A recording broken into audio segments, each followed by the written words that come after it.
अपनी संतान को,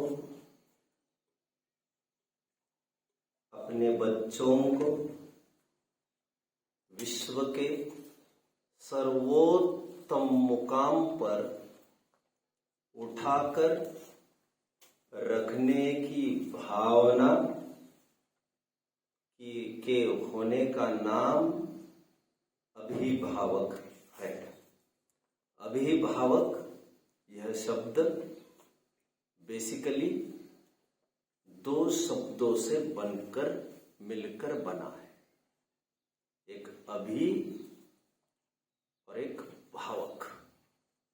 अभि अर्थात चहुओर से, भावक अर्थात भावना करने वाला, जो निरंतर दिन हो रात हो, अनुकूलता हो प्रतिकूलता हो, जिसे निरंतर दिलो दिमाग में यही जुनून बैठा है कि मैं मेरे बच्चे को सर्वोच्च स्थान पर कैसे स्थापित करूं, आखिर कैसे होगा इसका बेटरमेंट, आखिर कैसे ये ऊंचाइयों को हासिल कर सकेगा, ये प्रतिपल की भावना जिसे है उसे कहते हैं अभिभावक।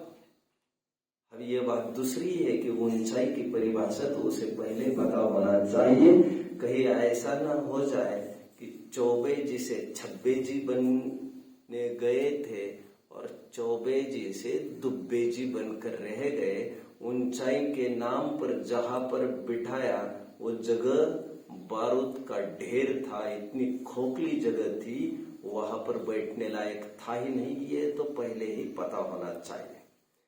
एनीवे, काफी जन मेरे से बात भी करते रहते अभिभावक कैसे भावना होनी चाहिए।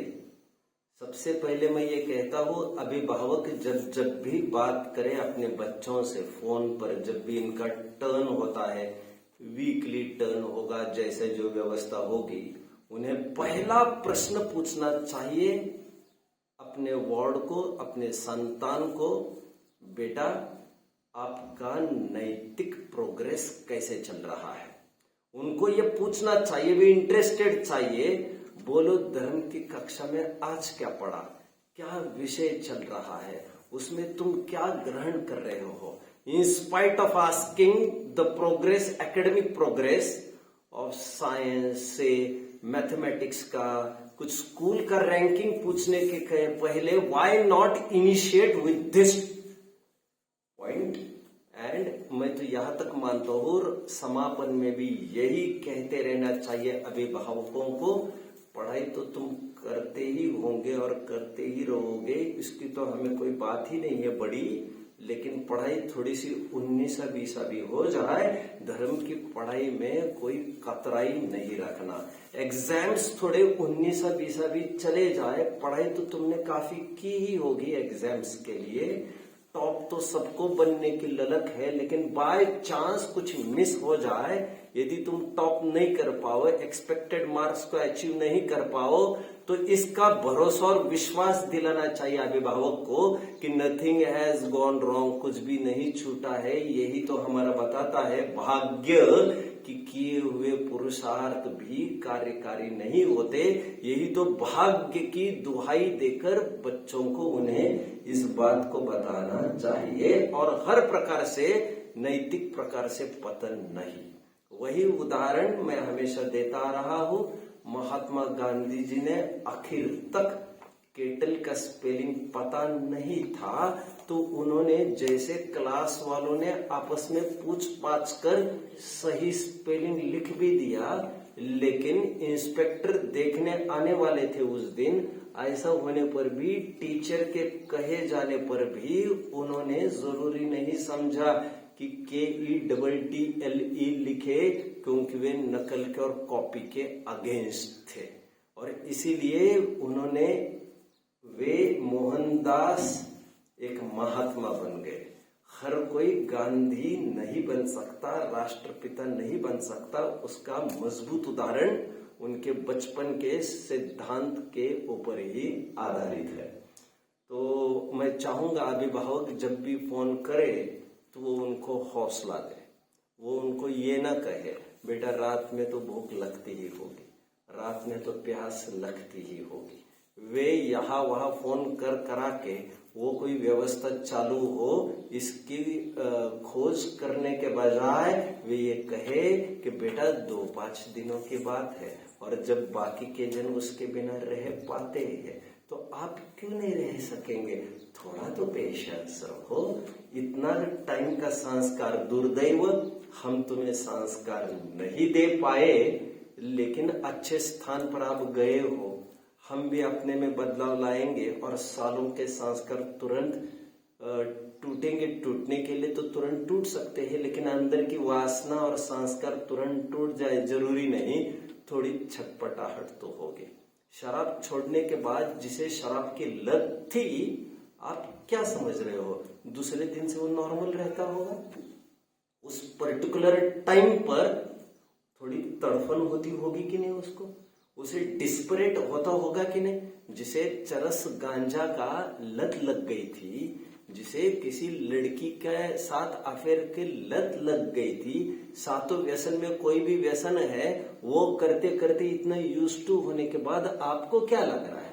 All of a sudden change भले फिजिकली होगा, बट माइंड निरंतर उसको वहां पर ले जाने की कोशिश करेगा कि नहीं करेगा? जरूर करेगा। जैसे लोक में होता है, कोई मित्र से मैत्री छूट जाए तो कितने ही टाइम तक हमें वो विकल्प सताता रहता है। तो ठीक उसी प्रकार थोड़े टाइम की बात है, थोड़ा पेशेंस रखोगे तो बात आई गई हो जाएगी। ये उम्र आपके संयम के पालन की उम्र है। लोग कहते पढ़ो लिखो बड़े हो, गलत गलत गलत। बालपने में ज्ञान न लहो, तरुण समय तरुण रत रहो, अर्धमृतक संबूढ़ापनो कैसे रूप लखे आपनो। ये उम्र यथार्थ ज्ञान अर्जन की है, वस्तु स्वरूप समझने की है। इसमें आप समझिए क्या करने लायक है, क्या करने लायक नहीं है। आप एथिक्स एंड मॉरल्स को समझिए।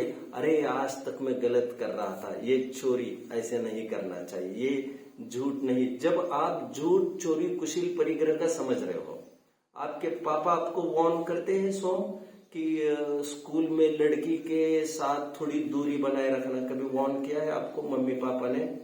ग्रेट। आपको वार्न किया है कभी अनिल? ग्रेट। जब कुशील के बारे में भी इतने सावधान है, इसे कुशील कहते, कुशील अपोजिट जेंडर के साथ मर्यादा से आगे बढ़ना, वो कुशील सेवन में आता है। दैट इज अ पाप डिस्क्राइब्ड इन अपने जैन धर्म। बट जैसे उसे आप पाप मानते हैं, अच्छा माँ बाप ने कभी आपको ये सिखाया है किसी के कंपास के बेटा इरेजर शार्पनर उठाकर आपने इसमें चुपचाप नहीं डाल देना, ऐसा नहीं करना, ऐसे सिखाया है कभी? सिखाया है? खड़े रहो पीछे। तो सिखाया है, सुनो, सिखाया है तो आपको सिखाया है। चलो झूठ के बारे में भी सिखा दिया, चोरी के बारे में भी सिखाया, कुशील के बारे में भी। झूठ नहीं बोलना ये सिखाया है, लेकिन हिंसा नहीं करना ये सिखाया है। अब हिंसा में बताया होगा आपको स्थूल कीड़े मकोड़े को नहीं मारना, बट उन्हें ही पता नहीं होगा हिंसा किस किस में होगी, तो वे कैसे बताएंगे क्या खाना क्या नहीं खाना? तो थोड़ा सा धैर्य रखिए, आपको सब ठीक होगा। और आपके गुरुजी जो आपको पढ़ा रहे हैं धर्म के आधार से, वे आपको सत्यार्थी पढ़ेंगे, वे आपको मिसगाइड नहीं करेंगे। हमारी बात प्रामाणिक नहीं मानना, बात तो प्रामाणिक धर्म अपेक्षा आपके गुरु की ही मानना। ऐसे अभिभावक निरंतर बच्चों को संबल देते रहे। और बालक, तुम्हें यदि यकीन विश्वास न हो कि आपको सही पढ़ाया जा रहा है कि गलत, आप प्रमाण मांग सकते हैं उनसे, लॉजिकल एक्सप्लेनेशन मांग सकते हैं कि ऐसा क्यों कहा आपने, ऐसा आप पूछ सकते हैं। तो और इसके जरिए मैं आपको भी कह रहा हूं, जो आपको बात जमती नहीं है ना, भाविन, अनिल और सोम, जो भी बातें आपको जमती नहीं है, जमती नहीं मतलब जचती नहीं, रुचती नहीं, लॉजिकली आपको लग रहा होगा ये तो इलॉजिकल बात है, ये बात सही नहीं हो सकती, तो वहां पर आपको प्रश्न करने की आदत चाहिए। तो जितना मेरे से होगा मैं लॉजिकली उसे प्रूव करके दिखाऊंगा। Be attentive. This was the first warning. Come sit. अब यहां से मैं आपको पहले 2 लेटर्स पढ़ के दिखा चुका हूं।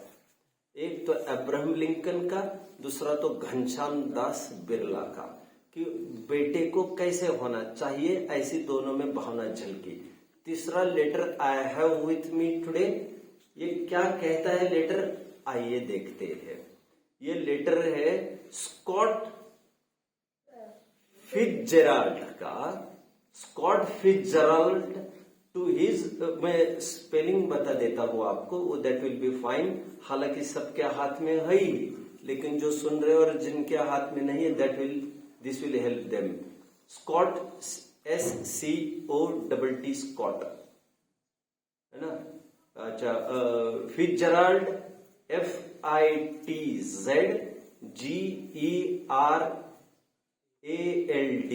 Fitzgerald to his, Scott Fitzgerald to his 11-year-old daughter in camp. तो एक पिता ने 11 साल की अपनी लड़की को ये चिट्ठी लिखी है by the New York times magazine. ये छापी गई थी न्यूयॉर्क टाइम्स मैगजीन में।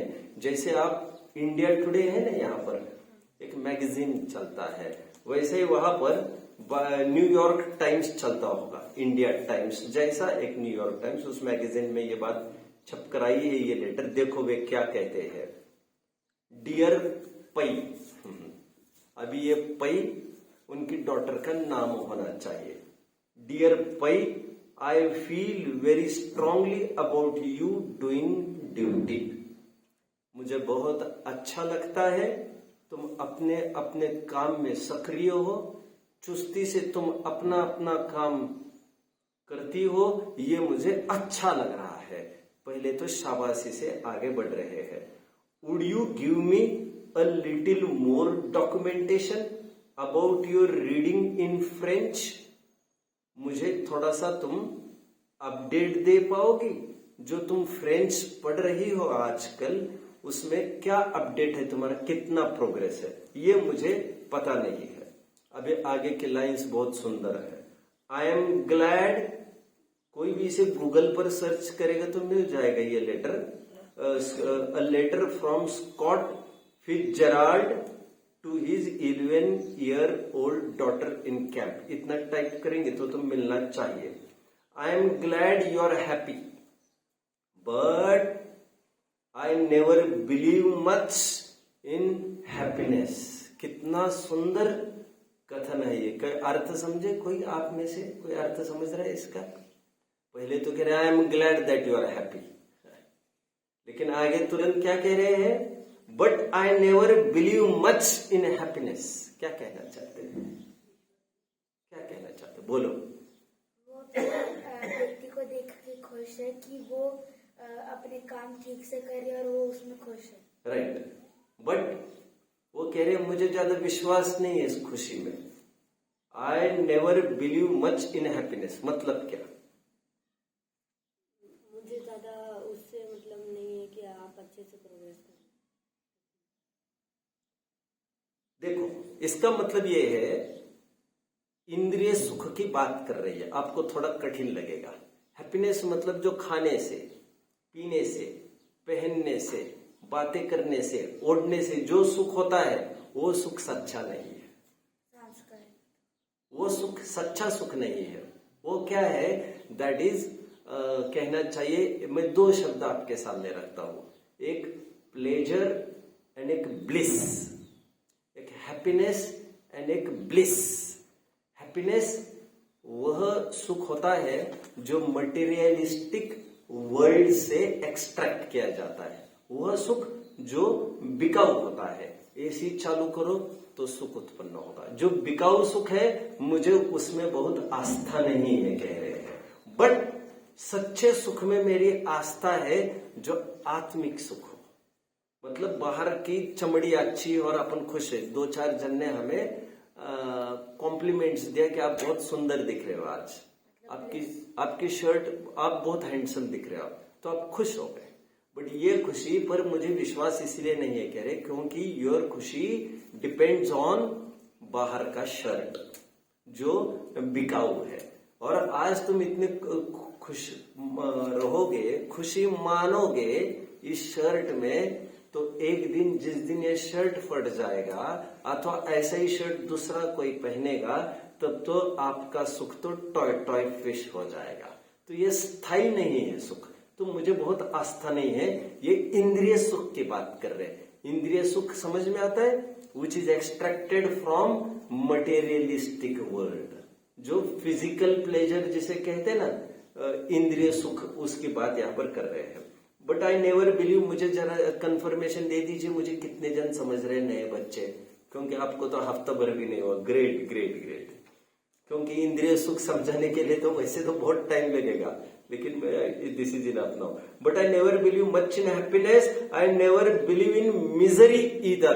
क्या गजब की बात कह रहे हैं ये कह रहे हैं आपने टॉप किया स्कूल में, मुझे ऐसे सुख पर भी बहुत भरोसा नहीं है, और आप फेल हो गए और उसके कारण दुखी हो गए, मुझे उस दुख पर भी बहुत भरोसा नहीं है, क्योंकि बाह्य चीजों को ग्रहण करने न करने पर यह आधारित है, और ये कभी भी अपने हाथ में नहीं हो सकती, ये बात स्वाधीन नहीं हो सकती। ये तो भाग्य के खेल है, हैप्पीनेस हो बाहर की मिजरी हो, मुझे दोनों में कुछ भी विश्वास नहीं है। सुख हो अथवा दुख हो, उससे कोई फर्क नहीं पड़ता। आप समझ रहे हैं? लेकिन जिस सुख के लिए हम सब स्ट्राइव कर रहे हैं, वो सुख कौन सा है बच्चों? वो अतीन्द्रिय सुख है, वह आत्मिक सुख है। आत्मिक सुख वो एक स्पिरिचुअल सुख है, जिसे मैंने अभी अभी ब्लिस ऐसा बोला, हैप्पीनेस नहीं बोल रहा था। आप समझ रहे हैं मेरी बात को? आगे देखो, but I never believe much in happiness, I never believe in misery either, those are things you see on the stage. कितनी अच्छी बात। और द स्क्रीन और the printed page, they never really happen to you in life. कितनी बढ़िया बात कहे। जैसे स्टेज पर हुआ, अब स्टेज पर फोकस लैंप्स होते हैं, आपने तो देखा होगा, और नाटक जब होता है तो फोकस लैंप से पूरे स्टेज को लाल किया जा सकता है, पीला नीला ये हरा किया जा सकता है, बट एक्चुअली कुछ भी पीला नीला हरा होता है क्या? अभी कोई ये मानेगा ओ ये पर्दा हरा हो गया, कल तो सफेद लाया था हमने, ये क्या हो गया, हरा हो गया है क्या? वो सब दिखता है, लेकिन ये सब झूठ है। ठीक उसी प्रकार कहते हैं, जैसे you see on the stage, जैसे स्टेज पर देखते हो, एक स्क्रीन पर देखते हो, अथवा एक प्रिंटेड पेज देखते हो आप, तो ये ऊपरी ऊपरी जो दिखाई देता है, ये तो कुछ सत्यता नहीं है इसमें, जो बैकग्राउंड है वह सत्य है। उसी प्रकार हमारे जीवन में आने वाले सुख और दुख, इंद्रिय सुख है ना, एक्सट्रैक्टेड फ्रॉम फिजिकल प्लेजर्स, तो ये भी स्थायी नहीं है, शाश्वत नहीं है, हमेशा रहने वाले नहीं है, ये धोखा देने वाले हैं कभी ना कभी। क्यों?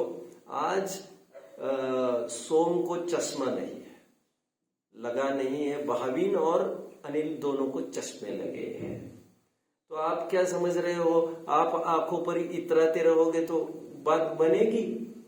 आप आपके पापा जी को देख रहे हो, वे स्वयं चश्मा पहन रहे हो, इसका मतलब आज न कल कभी न कभी आपके आंखों पर भी चश्मा चढ़ ही सकता है ना। तो ये जो हम सुख मना रहे हैं आज, ये तो शाश्वत का, शाश्वत समझ रहे हो, इटरनल नहीं है, शॉर्ट लिव्ड है, क्षण भंगुर है, थोड़े ही टाइम का है। तो इसको ना इतराओ बाहर के सुख को देखकर, और बाहर के दुख को देखकर ना ही घबराओ, ऐसे पहले लाइन में बोला है। मतलब अचीवमेंट हो गई, कभी फर्स्ट रैंक आ गया आपका स्कूल में, कभी भी बहुत जश्न मनाने की जरूरत नहीं, आप इतना ही कह दीजिए क्या कर सकता हूं मैं इसमें, ऐसा ही था। और यदि बाय चांस आप फेल तो कैसे होंगे आप, खैर, लेकिन कुछ भी कभी भी हो सकता है, सेकंड से थर्ड भी रैंक चला गया तो आपके लिए तो वही लगेगा कि मैं तो फेल हो गया। तो ऐसे टाइम में भी आपको फेलियर एक्सपीरियंस न करके आपको as a part of game इसे ले लेना चाहिए, कभी ऊपर कभी नीचे, ये तो गेम है, उसने इस बार मेहनत की होगी और मेहनत का फल तो मिलना ही चाहिए। गेटिंग? देखिए, all I believe in life is the rewards for virtue according to your talents and the punishments for not fulfilling your duties। दो बातें होती है लाइफ में, कहते हैं या तो हमें रिवॉर्ड मिलता है या तो हमें पनिशमेंट मिलती है। रिवॉर्ड मतलब सत्कार, मतलब बख्शिश, क्या कहते हैं आप उसको, इनाम। और पनिशमेंट मतलब सजा। तो कहते हैं आप कोई अच्छा काम करेंगे तो आपको इनाम मिलेगी, आप खराब काम करेंगे तो आपको सजा मिलेगी, सीधी बात है।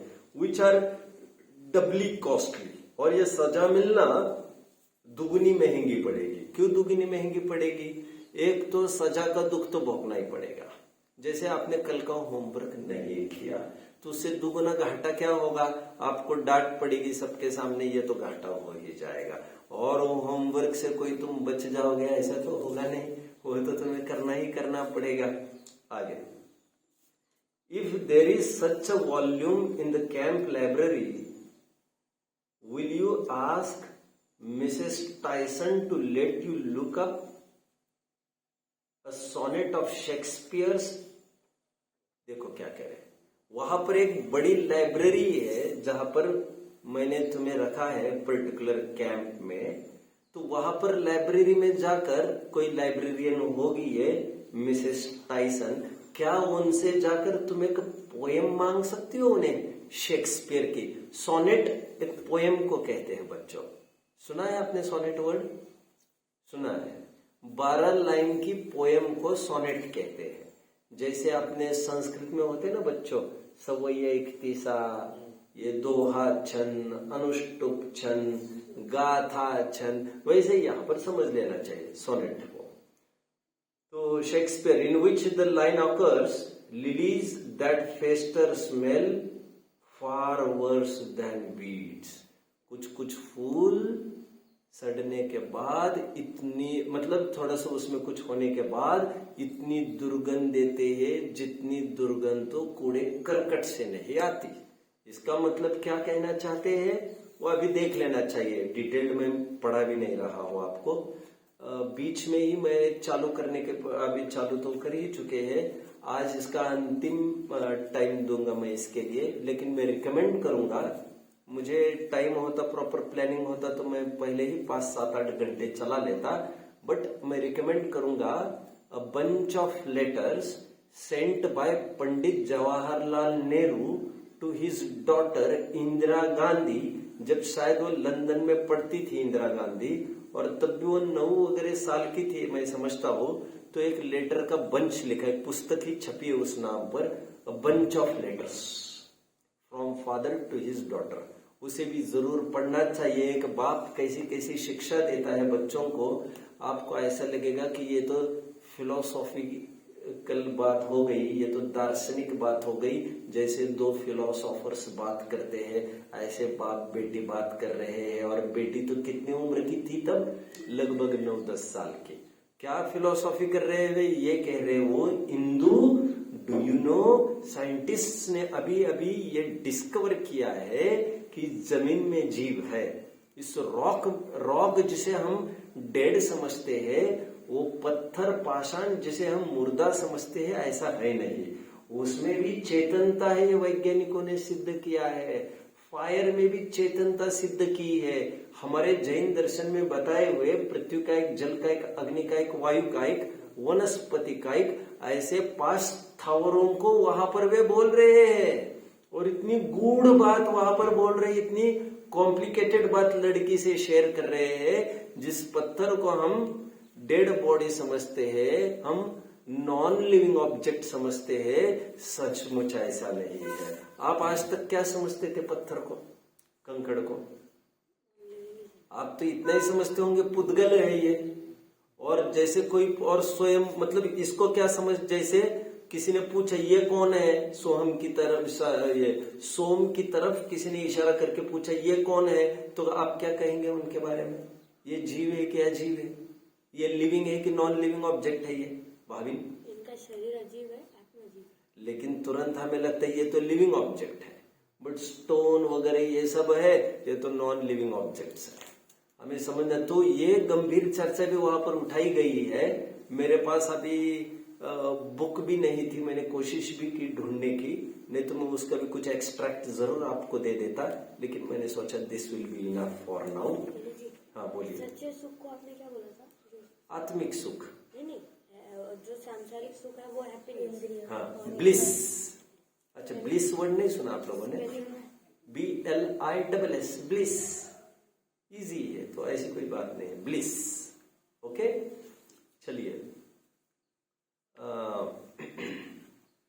कुछ भी नोट नहीं बना रहे, इनको अलग सा कल का भी सुना दिया जाए, आज का भी सुना दिया जाए, जाएगा 2 घंटा। हम किसी की इतनी केयर नहीं कर सकते, और इनके भी नोट्स कितने होते वो देखेंगे तो हम उनका समय जाएगा तो जाएगा, हम कुछ नहीं कर सकते इसमें। ऐसे ही बैठे रहेंगे यहाँ पर, दैट वोंट वर्क। ये कोई फिल्म का शो भी नहीं है, कोई सर्कस भी नहीं चल रही है, कोई जादूगरी भी नहीं दिखा रहा हूं मैं, जो केवल देखना है और नोट नहीं करना है। This is not nice. चलिए देखो, कहा गए, एंड इफ देर इज, हाँ, पुस्तक पढ़ने की काफी प्रेरणा दी है यहाँ पर, ये मानना पड़ेगा। और शेक्सपियर के एक पोएम को भी जाकर देखने की बात कर रहे हैं वे कहकर क्या कहना चाहते हैं? जो फूल थोड़े से सड़ से जाते हैं, फिर वो तो कचरे से भी ज्यादा दुर्गंध देने लगते हैं, अरे वो तो कचरा ही हो जाता है।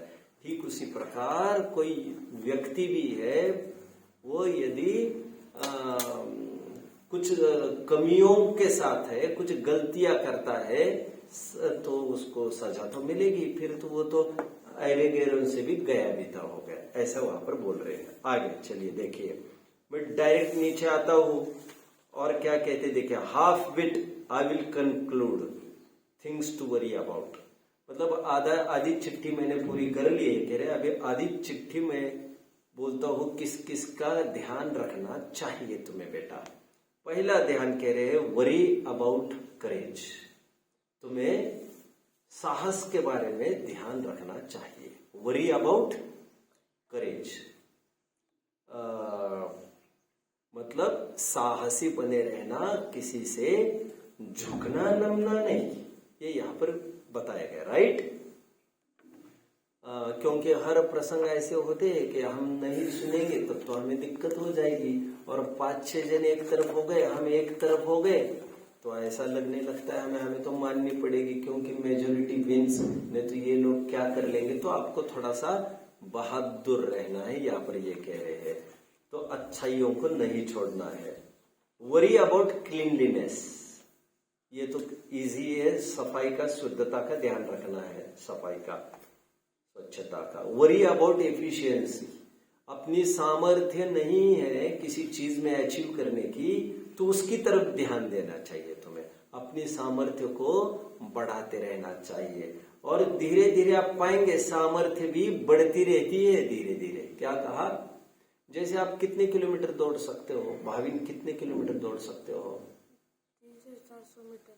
300-400 मीटर दौड़ सकते हो। आप कितना दौड़ सकते हो? 3 किलोमीटर। आप कितना दौड़ सकते हो?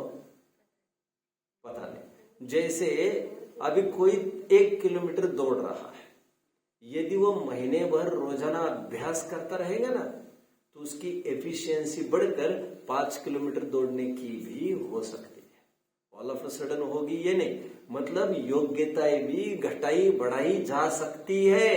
वैसी ही योग्यता हमेशा नहीं बनी रहती। समझ में आता है?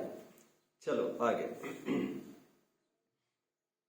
इफ देर इज सच, आगे worry about courage, worry about cleanliness, worry about efficiency, worry about horsemanship. Leadership के बारे में तुम्हें निरंतर सोचना चाहिए, ऐसा कह रही है। मतलब कहीं भी दूसरे कह रहे हो वैसे तुम करते जा रहे हो, ऐसा नहीं। स्वयं का भी अपना विचार बुद्धि होना चाहिए, लीडरशिप तुम्हारी भी होनी चाहिए। Things not to worry about, और इन चीजों की चिंता नहीं करनी है तुम्हें। Don't worry about popular opinion, लोग क्या कहते हैं इसका विचार मत करो। हाँ, हमें गाइडलाइन देने के लिए बोल रहे होंगे, तो सुधार के लिए बोल रहे होंगे तो जरूर ध्यान रखना, बट हमें अपने मार्ग से डिगाने के लिए बोल रहे होंगे तो आप उनकी मत सुनना, उनकी बातों में नहीं आना। डोंट वरी अबाउट डॉल्स, 11 साल की लड़की, डॉल्स मतलब कोई गुड्डे उड्डे होंगे, अभी ज्यादा उसमें खेल कूद में समय नहीं लगाना ज्यादा, ऐसा कहना चाहते होंगे, है ना। पढ़ोगे क्या है वो, खेलोगे कूदोगे तो बनोगे खराब। अरे वाह वाह, पढ़ोगे लिखोगे तो बनोगे नवाब। वाह वाह वाह, मजा आ गया, मजा आ गया। अब दोनों जानते हैं इस बात को, बोल के दिखाओ। खेलोगे कूदोगे तो बनोगे खराब, पढ़ोगे लिखोगे तो बनोगे नवाब। शाबाश। व्हाट इज नवाब? नवाब मतलब बड़ा इंसान। बड़ा इंसान, मैजिस्ट्रेट वगैरह पहले जमाने में सब हुआ करती थी बातें। Okay, great.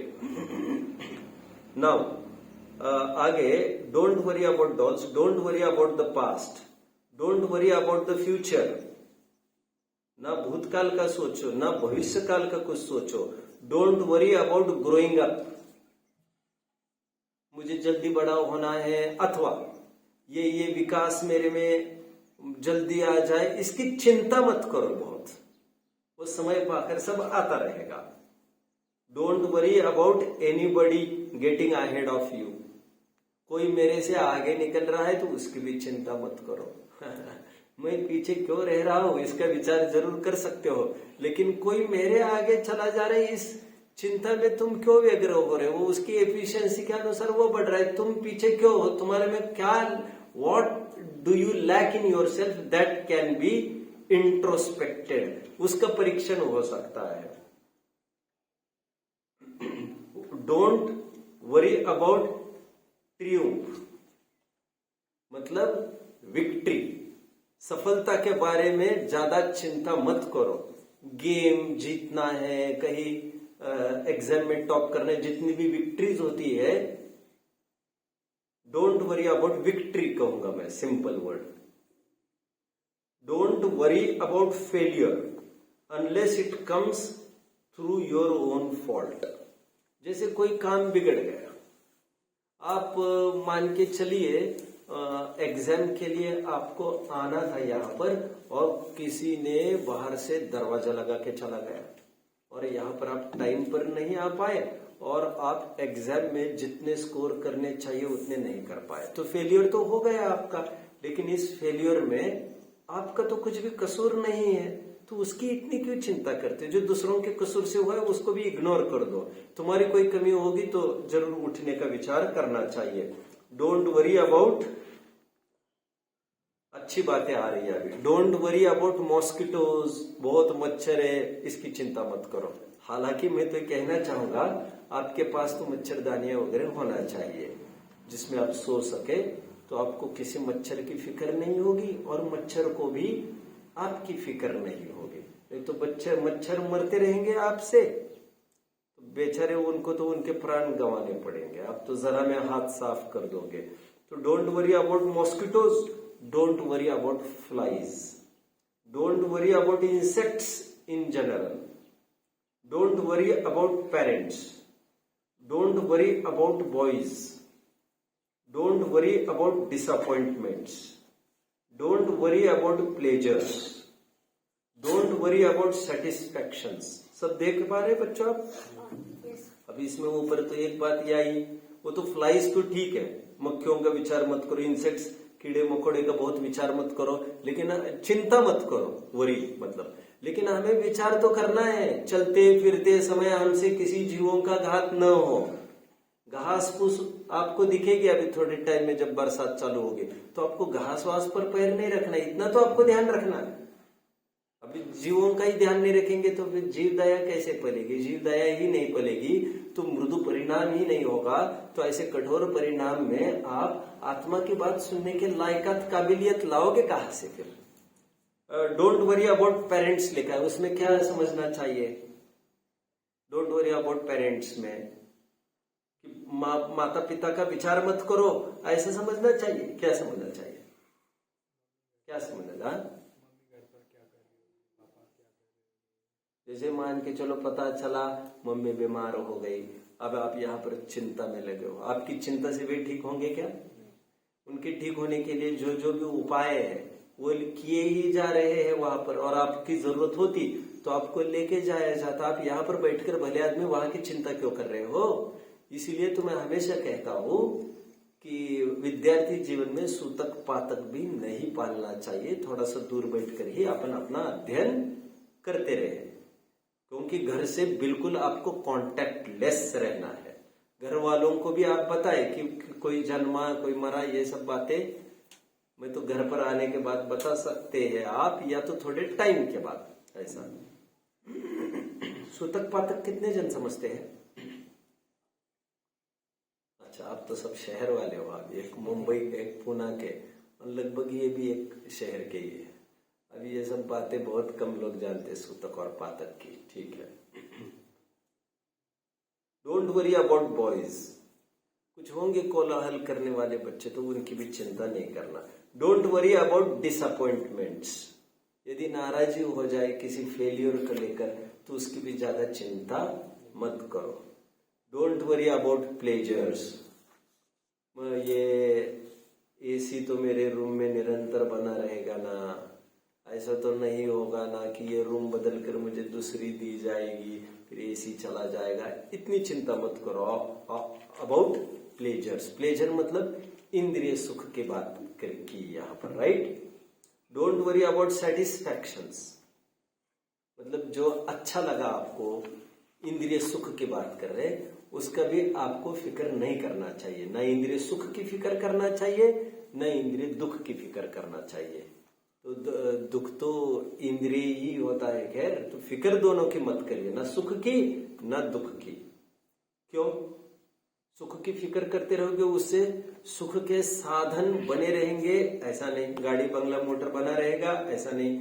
और दुख की भी चिंता क्यों नहीं करना, क्योंकि उसके भी साधन बने रहेंगे। ये जरूरी नहीं साधन हट जाएंगे, दूसरे साधन आ जाएंगे, तो ये समस्या भी हट जाएगी, ऐसा।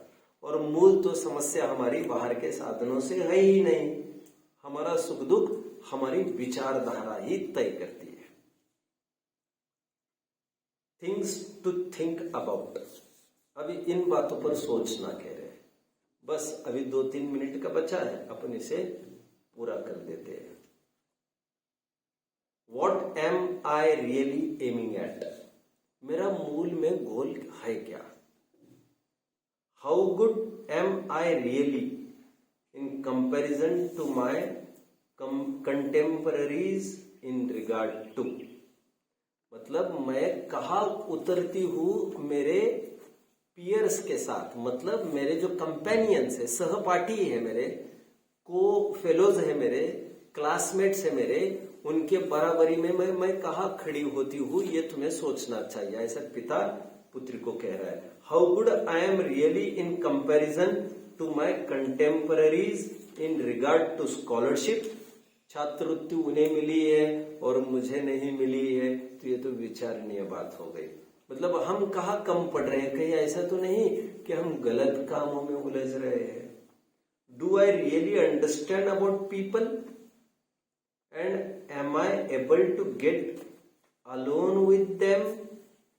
क्या मैं सबकी भावनाओं को समझने में समर्थ हूँ? ये निरंतर सोचते रहो, नहीं तो अपना काम बनता और भाड़ में जाए जनता।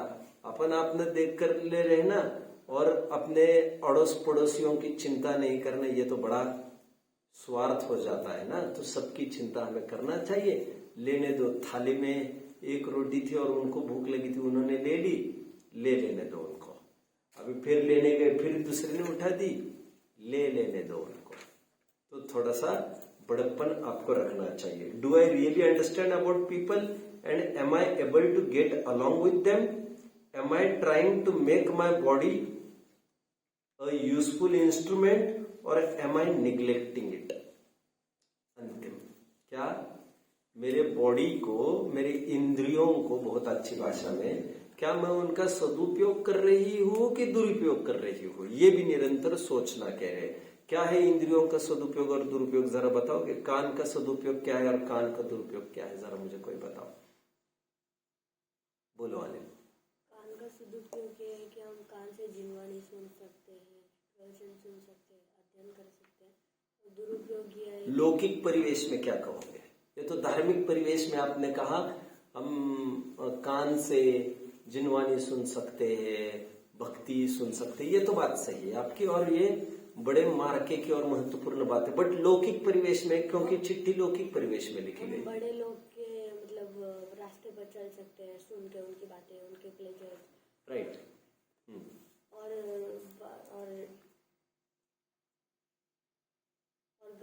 गलत ये है कि जैसे हम कहीं से जा रहे हैं और किसी ने कुछ अपशब्द बोले तो वो हमारे कानों में पड़ते हैं, तो उससे हमारे भाव खराब होते हैं। कहीं फ्रेंड्स, आप बता पाएंगे कुछ? आप बता पाएंगे कुछ? नहीं, आप बता पाएंगे कुछ? कानों के सदुपयोग मतलब जो कोई हमें अच्छा समझाने का कोशिश कर रहा है उसकी बातें हमें समझ लेनी चाहिए। मतलब अगर हमें वो सुधारने की कोशिश कर रहा हो उसको हमें समझ लेना चाहिए। और अगर कोई हमें गलत बातें बता रहा हो जो हमें मतलब जो काम की नहीं है तो उसे बस सुन के छोड़ देना चाहिए, उसके ऊपर हमें मतलब ज्यादा सोच विचार करनी नहीं चाहिए। बहुत अच्छा। कान का सदुपयोग मतलब चार बच्चे खड़े हैं, अनाप शनाप बातें कर रहे हैं यहाँ की वहां की, तो don't poke your nose there, मतलब don't poke your ears there, समझ रहे? आप वहां से दूर हटिए, आप आपका काम करते रहिए। बार बार ऐसा होने लग जाए तो बोल देना चाहिए, मेरे रूम में मेरे रूम पार्टनर्स अनाप शनाप बात करते हैं, कोई मेरी रूम बदली जा सकती है क्या? क्योंकि ऐसी विकथाओं के होने से, गलत चर्चाओं के होने से कमरे में वैसा ही एक वातावरण, एक ऑरा तैयार होता है जो आपको बहुत उत्साह नहीं देता और आपके उत्साह को डाउन करता है। हम इसको ऐसे भी कह सकते हैं, अच्छी कंपनी होना चाहिए, खराब कंपनी नहीं होना चाहिए। तो जो अच्छी बातें करते हैं आप उनको सुनिए, नहीं तो महात्मा गांधी जी के 3 बंदर आप जानते ही, खराब उनकी मत सुनो। तो इंद्रियों का सदुपयोग करो और इंद्रियों का दुरुपयोग मत करो। आंख का दुरुपयोग क्या हो सकता है बताइए जरा? आप गुरुकुल में रह रहे हो, आंखों का दुरुपयोग क्या हो सकता है यार? हाँ,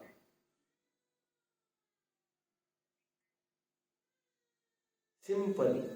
आप बैठे यहाँ पर प्रवचन में और यहाँ देख रहे, वहां देख रहे, अब यहाँ देख रहे, वहां देख रहे, जो नहीं देखना चाहिए देख रहे। आंखों का दुरुपयोग किया जा रहा है। कान का दुरुपयोग, आप यहाँ बैठे हैं और सुन नहीं रहे हैं कान से जो सुनना चाहिए, कुछ भी एक्टिवनेस नहीं है, तो ये कान का दुरुपयोग हो गया। नाक का दुरुपयोग तो उसमें क्या ज्यादा कह सकेंगे, कान नाक, और क्या कौन सी इंद्रिय? हाँ, जीभ के जिह्वा का दुरुपयोग क्या हो सकता है? बोलना, किसी को कुछ भी कहना क्या तो ठीक है, जिनवानी ना पढ़ना। हमें मतलब जो दूसरों को बिना कुछ प्रॉब्लम दिए जो हम खा सकते हैं या कुछ कर सकते हैं वो हमें। रसना इंद्रिय की बात है ना, आपने बोलने के अर्थ में कहा that can also do, but properly वो रसना इंद्रिय है तो टेस्ट की तरफ से बात थी एक्चुअली, तो दैट इज प्रिफरेबल। इनका उत्तर बहुत अच्छा है। उसका दुरुपयोग और सदुपयोग क्या? दुरुपयोग तो ये है चुपचाप खा रहे हैं, जो अवैध है, इलीगल है, उसे खा रहे हैं। और मतलब किसी को हम त्रास देके मतलब उसको परेशान करके खा रहे हैं, किसी को मार के खा रहे हैं। अनुचित समय में कहा खा रहे हैं, पता चला रात में, दिन में तो वहां पर खाया नहीं आपने, पेट भर भोजन किया नहीं शाम को, और कहो तो रात में जो जो आपके पास में उठाकर खाने लग गए, समझ रहे? इससे तो आपका स्वास्थ्य भी बिगड़ जाएगा और रात्रि में कुछ भी खाने में गृद्धता होती है, गृद्धता, जिसे जैन दर्शन मानता है ये बड़ा अपराध है, क्योंकि हमें तो किसी भी चीज का आसक्ति तो नहीं होना चाहिए, और आसक्ति अपराध है, बंद का कारण है। तो ठीक है, ऐसा आपको खूब होमवर्क करना चाहिए अपनी इंद्रियों का कैसे सदुपयोग। अच्छा, समय का सदुपयोग और दुरुपयोग क्या है बताइए आप? जैसे गुरुकुल में जैसे कोई हो हल्ला कर रहा है स्नान करने आदि के टाइम में, तो आप भी बाहर आ गए, क्या हो रहा है क्या नहीं हो रहा है सब देख रहे, एक सीन, आपको उससे कोई बहुत मतलब नहीं बनेगा, समझ रहे? थोड़ा बहुत पता चल गया कि हमें कोई नहीं बुला रहा है, आप झट से अंदर जाकर आप आपका काम करो। तो समय के सदुपयोग दुरुपयोग का आपको विशेष विचार करना चाहिए। कल क्लास के बाद अपन यहाँ पर एकत्रित होकर बात कर रहे थे ना आपस में, तो मुझे उसमें भी लगता है आपका टाइम जा रहा है, मैं सही बात कह रहा हूँ आपको। जैसे मैं अभी आपको कहूंगा मुझे आपसे कुछ बात करनी है, मुझे भाव भी बहुत आता है आपसे बात करो, लेकिन उतने में भी लगता है आपका समय जा रहा है। समय इतना कीमती है, समझ रहे हैं? जबकि मैं वैसे कोई खराब बात तो कर नहीं रहा हूँ आपसे, ठीक है? तो लेकिन अच्छा का उपदेश देने में भी मुझे कभी कभी लगता है आपका समय जा रहा है। तो समय के भी सदुपयोग दुरुपयोग का आपको विचार करना चाहिए। जैसे यहाँ पर आकर बैठे आप क्लास में, तो कोई नहीं आया है अभी, तो 2-3 जन आए हैं, मान के चलो थोड़ी देर के लिए विद्वान भी नहीं है, तो ये मानो विद्वान भी आकर बैठे हैं, सभी जन आने की प्रतीक्षा चल रही है। अब कुछ लोग क्या करते हैं, कुछ जन आकर यहाँ वहां देखने में अपने 5 मिनट पूरे कर देते हैं। कुछ जन कल क्या हुआ है ये देखते हैं, आगे क्या होना है वो देखते हैं, थोड़ी नोट्स को चेक करते, कुछ वर्क करना हो उसको देखते, ये समय के सदुपयोग में आएगा।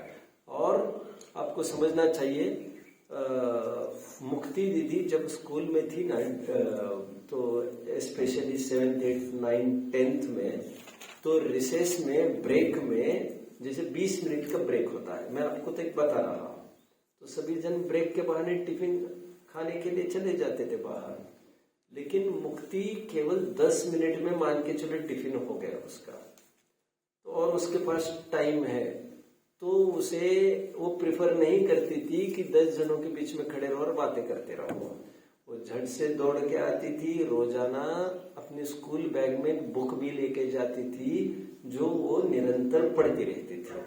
जैसे particular for example the wings of fire, Abdul Kalam की, जानते हो आप बुक? कितने जन ने नाम सुना है? The wings of fire, great. तो ये अब्दुल कलाम की बुक है, ये एक्चुअली उनकी ऑटोबायोग्राफी है ये। तो जैसे मैंने एग्जाम्पल दिया, जैसे उसने पढ़ना चालू की, अब वो स्कूल में लेकर जाती थी और जरूर उसमें 5-10 पेजेस रोजाना पढ़ के जरूर आती थी। थोड़ा भी टाइम मिला, बुक खोली और बेंच पर रखकर पढ़ना चालू किया। कितनी ही बार मेरे पास ऐसी भी रिपोर्ट आई कि क्लास में हम गए देखने, केवल आपकी बच्ची अकेली बैठी थी और पढ़ रही थी। वो बहुत पढ़ाकू है, बहुत, ये तो फर्स्ट रैंकर। अरे मैं कहता था वो तो स्कूल की नहीं पढ़ती है बिल्कुल, वो तो इतना कितना उसको घिसते रहेंगे, आप उनको इतना पिष्टकेशन करेंगे क्योंकि वो हमारा करियर है क्या। लेकिन अवान्तर जितनी भी पुस्तकें हैं, अदर पुस्तकें जो काफी एंटरटेनिंग होती है, नॉलेज गिविंग होती है, उसे वो पढ़ती रहती है। तो आपका भी ये मोटो बनाना चाहिए आपको कि आप समय का सदुपयोग करें और दुरुपयोग ना करें। स्कूल में यदि संभव हुआ आपसे, तो मैं आपको इस प्रसंग में कहना चाहूंगा, स्कूल में यहाँ से आप जाने में कितना टाइम लगता है रोज? 15-20 मिनट में पहुंच जाते हैं क्या? 7:20 को यहाँ से निकलते हैं डॉट, और वहां पर स्कूल कितने बजे स्टार्ट होती है? 8 बजे की 7:45 बजे? 8 बजे असेंबली होती है। ओह, देन इट्स हॉरिबल वैसे तो, क्योंकि आप इस बीच में यू आर वेस्टिंग 40 मिनट्स, जबकि वो 10 मिनट का रन है एक्चुअली। एनीवे, मुझे तो अभी ये कहना है, वो तो शेड्यूल टूटेगा नहीं जाना आना। But one thing you can do is, अब गाड़ी में भी है, ओपन योर बुक, कुछ पढ़ना हो तो you can do that thing. तो बुक खोलने का कभी कभी आलस आता है और बहुत पुस्तकी कीड़े रहने की भी जरूरत नहीं है, तो आप आंखें बंद करिए। आप जो आपको याद करना है स्कूल का, या तो उसको सोचिए कल क्या क्या पढ़ा है, अथवा जो पाठ हमारे याद करने को दिए, जैसे अभी आलोचना पाठ आपको याद करने के लिए दिया है, तो जाते आते गुनगुनाते रहिए उसको, समझ रहे हैं? तो क्योंकि अलग सा टाइम मिलने वाला नहीं है आपको, इसी टाइम का सदुपयोग करके आपको सब ये करना पड़ेगा। और बहुत कभी लगा तो फिर इतने कभी कभी माइंड उसके लिए भी तैयार नहीं होता, तो विचार ही करते रहिए, तत्व विचार जिसे कहते हैं। आज प्रवचनों में ये बात आई, कक्षा में ये बात आई, कितनी सत्य माने हम उसे, कितनी असत्य माने, विचार करते रहिए। और आपस में भी कभी बात करते हो स्कूल में जाते आते समय में भी, तो भी सात्विक बात होना चाहिए। जैसे पार्टनर जरूरी नहीं आपके साथ बैठा हुआ जैन ही हो कोई, ये तो आपको इंसिस्ट करना चाहिए कि ऑपोजिट जेंडर के साथ आप नहीं ही बैठे। बट कभी कभी एक नॉन जैन भी पास में आकर बैठ जाता और वो बातें भी करने लगता है, तो आपको उसमें भी अटपटन नहीं लगना चाहिए। वो क्या कह रहे हैं उसकी भी बातें समझने की कोशिश करना चाहिए वो क्या कहता है। नई नई जानकारी कुछ दे रहा हो, what is happening around us, तो उसके लिए भी आपको मतलब तैयार रहना चाहिए कि चलो कितनी सारी, अच्छा ऐसा होता है, अच्छा ऐसा होता है आपके यहाँ, अच्छा ओ आई डिडंट नो, अच्छा आपके पापा जी ऐसा करते हैं, ये बिजनेस करते हैं, अच्छा उस बिजनेस को यहाँ से हैंडल करते हैं, आप भी हेल्प करते हो, ग्रेट, अच्छा अच्छा। ऐसा थोड़ा इंफॉर्मेशन के रूप में मैं बात कर रहा हूँ, मतलब आपको एलर्जिक नहीं होना चाहिए किसी भी चीज से। और उब गए आप, बोर हो गए, तो बस आप बोलना बंद कर दीजिए, और क्या कर सकते। तो समय का विशेष आप ध्यान रखें। जाते आते समय गाड़ियों में, मैंने कहा वहां पर पहुंचने के बाद भी असेंबली तक यदि टाइम है तो आपको थोड़ा सा होमवर्क जो कंप्लीट कर सकते हो, जो आगे का पढ़ाई आप कर सकते हो, सबमिशन जो आपको मिला है, तो यहाँ पर समय बिताने के बजाय क्यों ना हो फटाफट वहां पर समय का सदुपयोग करें। कोई खाली पीरियड मिलता हो तो आपको वहां पर भी सदुपयोग करना चाहिए। लोग हो हल्ला करते हो बच्चे, तो कर लेने दो उनको जो करना है, आप आपका पढ़ते रहिए। जब भी टाइम मिलता है खाली समय में, लाइब्रेरी में जाकर आइए, आप वहां के लाइब्रेरी में कुछ बुक्स इश्यू कर सकते हैं क्या, वो सोचिए। वहां पर बैठकर पढ़ना हो तो सोचिए।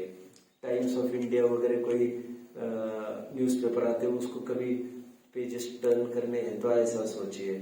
थॉट फॉर द डे वगैरह नोटिस बोर्ड कुछ ना कुछ लगता होगा ना वहां पर, वो कुछ आता है तो उसे करिए। असेंबली में जो जो कल बात कही थी थॉट फॉर द डे वगैरह, तो उसे नोट करने की आदत डाले बुक में कि आज थॉट फॉर द डे ये बोला गया, आदि आदि। समझ रहे हैं? ऐसा आप काफी कुछ कर सकते हैं। स्कूल में रहकर भी आप समय का सदुपयोग कर सकते हैं। ठीक है, और कोई बात हो तो बता सकते हैं। अभिभावक अर्थात पेरेंट्स को हर प्रकार से भावना होना चाहिए बच्चे के विकास के लिए, पीछे न हटे, कोई कसर ना रह जाए उनके अपलिफ्टमेंट में, कि तो निरंतर बच्चों के धर्म गुरु के टच में रहे, जो धार्मिक और नैतिक शिक्षा देते हैं। तो उनसे भी अपडेट लेते रहिए कि क्या कमी हो रही है, क्या नहीं, कैसे इसको अभाव किया जा सकता है। ये निरंतर हमें सोचते रहना चाहिए। ठीक है, ठीक है। ये तो प्रकरण जो चला है वो आपके पेरेंट्स के लिए ज्यादा कार्यकारी है, लेकिन जैसे मैंने कल भी कहा था आपके लिए अकार्यकारी कुछ भी नहीं है। That will add to your knowledge somewhere, ये आपके ज्ञान को बढ़ाएगा और उसमें आपको भी फायदा तो डेफिनेटली होगा, क्योंकि अभिभावकों को जो कहा गया है वो आपसे ऐसे ऐसे अपेक्षा करे, तो वो आपसे ही करने की बात है, तो आपको ही तो ये सब करना है। एंड जो क्लीनलीनेस का भी पार्ट आया ना, आपको चाहिए आपका बेड वगैरह एकदम क्लीन हो, बेडशीट्स वगैरह हो उड़ते ही उसे फोल्ड करें, जो आपके कपड़े हो उसे यथास्थान पर रखे, उसे फोल्ड करें, समय समय पर उसे वॉश करते रहे, और आदतें लगाओ अच्छी अच्छी, है ना। आजकल विदेशों में इसीलिए हॉस्टल में रखते हैं माँ बाप बड़े बड़े, क्योंकि मेरे बच्चों को थोड़ा काम करने की आदत लग जाएगी। और ये आप योगा वगैरह करते हो और वहां पर स्वयं के काम नहीं करते, ये बड़ा अटपटा लगता है देखने के लिए। नहीं तो हालत तो यहाँ तक देखने में आजकल जो इटालियन जो सीट्स होती है ना, कमोड लैट्रिन की सीट्स होती है ना, उस पर बैठने की आदत लग गई है अभी नए जनरेशन को। कमोड इटालियन सीट समझते हो ना, एक इंडियन सीट होता है, अभी इंडियन सीट पर बैठने की आदत खत्म हो गई। तो उसको लेकर समस्या यहाँ तक आती है, कभी नौबत आ जाए इंडियन सीट की तो आप बैठ नहीं सकेंगे वहां पर। मैंने आपको कहा था कि हमारे कॉलेज में एक नंदन खुर्द था फ्रॉम मुंबई, लिटरली उसे इंडियन सीट्स नहीं चलती थी, और यदि बाय चांस उसको मिली थी, कभी ऐसा प्रसंग बन गया, तो लिटरली कितने ही महीनों तक वो टैप को पकड़कर, क्या कहा समझ में आ रहा है ना, टैप को पकड़कर खड़े खड़े मलमूत्र का क्षेपण कर लेता था वो उसको बैठ भी नहीं सकता था वो, लिटरली ये स्थिति। और आजकल का जनरेशन नीचे बैठ भी नहीं सकता है, तो हमें अभ्यासी होना चाहिए। कभी पढ़ने को बैठे हैं तो पैर छोड़ के बैठ गए, ऐसा नहीं करना चाहिए आपको। जैसे कहीं बैठे हो तो you should prefer padmasana, you should prefer vajrasana, तो उसमें स्वास्थ्य का स्वास्थ्य होता है, और एक पर्टिकुलर पोस्चर मेंटेन रहने से हलन चलन नहीं होता, तो अनर्थ दंड नहीं होता। कम से कम मैं तो मुक्ति से भी चाहता हूँ रोजाना 3 घंटा कम से कम पद्मासन में बैठे, 3-4 घंटा वज्रासन में बैठे, और कुछ नहीं सुखासन में बैठे। ये हमारे मूल आसन है, बेसिक आसन। इसे आदत में रहने चाहिए। ये पैर छोड़कर, आजकल जो मैंने हमेशा मजाक के मूड में कहता हूँ, आजकल भोजन भी पैर छोड़कर करते हैं, आजकल पढ़ाई भी पैर छोड़कर करने लगे, स्कूलों में भी पैर छोड़कर, और यहाँ तक कि मल मूत्र विसर्जन करने जाते वहां पर भी पैर छोड़कर। और जबकि सब जगह अपनी मुद्रा, जैसे भोजन करने को बैठने, कैसे बैठना था आपको? प्रॉपर पैर पर पैर रखकर इस सुखासन में आपको बैठना चाहिए था। लेकिन वहां पर भी ऐसी कुर्सियां हैं क्या वहां पर? मुझे याद आता है कन्यादाना के गुरुकुलों को, याद आता है जब मैं कुंभोज बाहुबली के गुरुकुलों को भी मैंने देखा था, तो मुझे याद आता है जितना कि वहां पर नीचे बैठकर वहां पर भोजन होता था। अभी कंडीशंस चेंज हुई होगी तो मैं लगभग हो रही है, और विकास के नाम पर इस तरफ लोग रिग्रेस कर रहे हैं। अभी उनको ऊपर बिठाओ, अभी उनको गले में फांसी का फंदा पहनाओ, उनको टाई वगैरह, तो ऐसा एक प्रोग्रेस के नाम पर इतना होने लगे। मैं आपको एक साधर्मी के नाते आपको जरूर मैं ये कहूंगा, आप हिम्मत न हारिए। स्पेशली रात में खान पान की समस्या आपको यदि उत्पन्न, कितने जनों को रात में कल भूख लगी थी कि मुझे तो भोजन चाहिए, नहीं लगी? अरे वाह वाह वाह, गजब गजब गजब गजब गजब। नहीं, मन से बोल रहे हैं कि क्या है? भूख ही नहीं लगा। अच्छा, आपका क्या रहा सोम? थोड़ी सी भूख लगी थी पर सुबह खाने आ गई। हाँ, बढ़िया। तो रात भर कैसे परिणाम रहे आपके? कि ऐसा नहीं कि पानी पी के सो गया। नहीं तो फिर पानी पी के सो तो गए, लेकिन रात भर कोई तड़पन और वेदना पीड़ा बनी रही क्या? नहीं। चलो ये तो अच्छा है। थोड़ा मैंने जैसा कहा है, थोड़ा तो वो होगा ही, लेकिन ये पैच केवल 1 महीने का है। महत्वपूर्ण पैच 1 महीने का निकल जाए बस, तो आपको कोई अधीन नहीं कर सकेगा। ठीक है। मैंने तो इस उम्र के बच्चे यहाँ तक देखे जो सूर्यास्त के बाद पानी तक नहीं लेते। आप कम से कम पानी ले पा रहे हो, सब कर रहे हैं आप, तो ये सब कोई ऐसी बहुत बड़ी बात नहीं है। आप माइंडसेट प्रॉपर कर लीजिए आपका, तो ये सब हो जाएगा और आपका स्वास्थ्य उससे चुस्त बना रहेगा। ठीक है। थोड़ी हिम्मत से आप आगे बढ़ो और पढ़ने की आदत खूब डालो। लाइब्रेरीज वगैरह में भी यहाँ पर खूब जाने की, खूब पुस्तकें पढ़ो। हर एक पुस्तकों को हम यहाँ पर इनाम देते हैं, आप जानते हैं। हर पुस्तक को लेकर, जैसे ये पुस्तक पढ़ी तो उसके आगे हम इतने पेजेस पढ़े तो उसको कुछ प्रश्न पूछ सकते हैं, उसको इनाम तय है। 10 पुस्तकें पढ़ोगे तो आपको उतनी इनाम मिलेगी। तो समय का सदुपयोग करो। जो आलोचना पाठ दिया गया है उसके अलावा भी क्या पढ़ सकते हो, याद कर सकते हो, वो भी देख लीजिए। ठीक है। आप आलोचना पाठ जल्दी सुनाएंगे तो मैं कुछ ना कुछ इनाम आपको मिल जाएगी। ठीक है। जल्द से जल्द जो सबसे पहले सुनाएगा आलोचना पाठ पूरा रोज के 6 छंद का तो मैंने बोला ही है, जो पूरा सबसे पहले सुनाएगा उसको मैं विशेष इनाम दूंगा। तो एक बात, और दूसरी क्या कहने वाला था मैं, ठीक है, नोट्स वगैरह पर ध्यान देते रहिए आप लोग। ओके।